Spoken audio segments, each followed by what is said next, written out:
14 अप्रैल 1891 मध्य प्रदेश के महू गांव की एक सैनिक छावनी। यहाँ रामजी सकपाल और भीमाबाई के घर एक बच्चे ने जन्म लिया। नाम रखा गया भीवा। लेकिन भीवा का बचपन संघर्षों से भरा रहा। सिर्फ 5 साल की उम्र में उनकी मां का साया उनके सर से उठ गया। इसके बाद उनकी बुआ ने उनकी परवरिश की जिम्मेदारी संभाली। 1894 में पिता रामजी सकपाल आर्मी से रिटायर्ड होकर सतारा आ गए। यहाँ भीवा को प्रताप सिंह हाई स्कूल में दाखिला दिला दिया गया। पर स्कूल क्या था, एक मैदान था सामाजिक भेदभाव का। बच्चों से अलग बिठाया जाता, पानी तक नहीं पीने दिया जाता। पर उस बच्चे ने हार नहीं मानी। जातिगत शोषण को सहते हुए 4वीं कक्षा पास कर डाली। 1897 में पिता बॉम्बे चले गए और कुछ साल बाद भीवा को भी बुला लिया गया।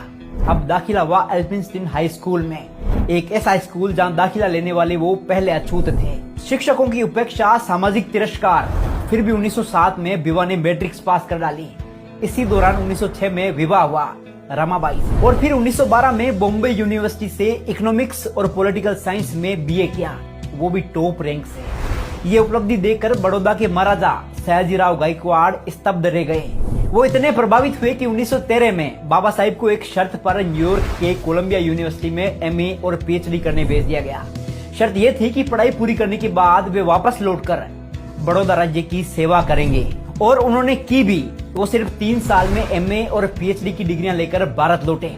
अब वो सिर्फ भीमराव नहीं थे, डॉक्टर भीमराव अंबेडकर बन चुके थे। महाराजा से किए वादे के अनुसार नौकरी की, पर भेदभाव पीछा नहीं छोड़ रहा था। किराए का घर छोड़ने को मजबूर किया गया, ऑफिस में जाति अपमान सहना पड़ा और अंततः उन्होंने नौकरी छोड़ दी।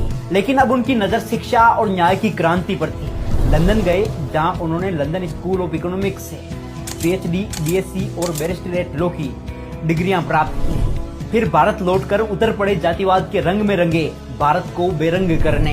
बाबा साहिब ने महिलाओं, दलितों, आदिवासियों और पिछड़े वर्गों के अधिकारों के लिए संघर्ष की मशाल जलाई। वो आवाज बन गए आशा और अधिकार की। धीरे धीरे उन्हें हर कोई जानने लगा था। अब वो बाबा साहिब डॉक्टर भीमराव अंबेडकर बन चुके थे, एक नाम जो सामाजिक न्याय का प्रतीक बन चुका था। और फिर वो ऐतिहासिक पल आया जब आजाद भारत को एक मार्गदर्शक की जरूरत थी, एक संविधान की जरूरत थी जो हर धर्म, जाति, वर्ग को बराबरी दे सके। तब सबकी नजरें एक ही व्यक्ति पर टिकी। बाबा साहिब को भारत का संविधान निर्माता नियुक्त किया गया। उन्होंने ये जिम्मेदारी दिल से निभाई। देश के हर नागरिक को ध्यान में रखते हुए सिर्फ 2 साल 11 महीने में रच डाला दुनिया का सबसे बड़ा और सर्वश्रेष्ठ संविधान। आज वो सिर्फ इतिहास का हिस्सा नहीं है, वो प्रेरणा है, विचार है, क्रांति की आवाज है।